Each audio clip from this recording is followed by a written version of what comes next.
Welcome everybody to the first lab exercise of assembly design. So this is what you would probably imagine to be a part, just about as simple as it could possibly be, but it is actually an assembly. So what does that mean? So that's what this video is going to be about first. What is an assembly, and then we'll get to making this thing. So if you look over in the tree, you'll notice that maybe things look a little bit different to you over here.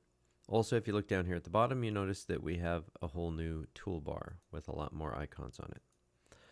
So what's happening here is this green section where in part design you might say, well, that's just a different body and you colored it green, and that's just another body and you colored it yellow, or faces that you made colors.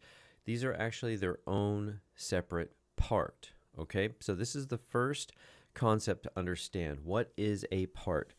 If we are in CAD class, and we say part, we very specifically mean one singular item that was made in part design, the workbench that we just came from. And then we take those parts and we put them together, just like you would in real life. That you would take a wheel and put it onto a car or whatever you want to think of there.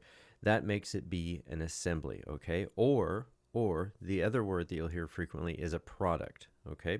So if I say product or I say assembly, I'm talking roundaboutly about the same thing, okay? So now if you look over here in the tree, you'll see that it's called Block Lab at A.1, right? It's Block Lab. Underneath this, you see that there's this little icon right here. That is the part. So if I open this up and keep going in here, there's a couple other things don't worry about yet.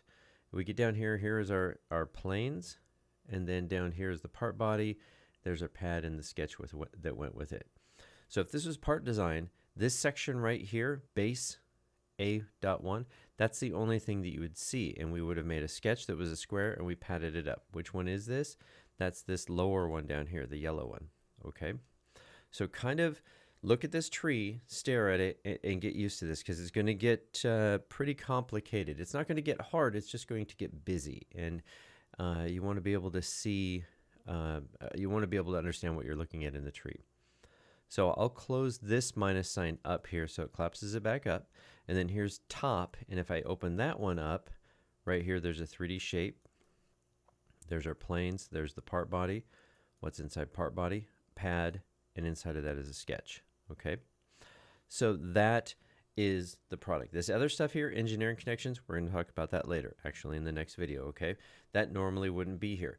What happened first, in one way or another, I opened up a product, and then I got these two parts into it, and then as you see them right now, they didn't just fall together like this. I made them go together so that this one was right on top of the yellow, lined up corner to corner. That's, by the way, what the engineering connections are for, okay? Constraints. We call them constraints in V5 and everywhere else.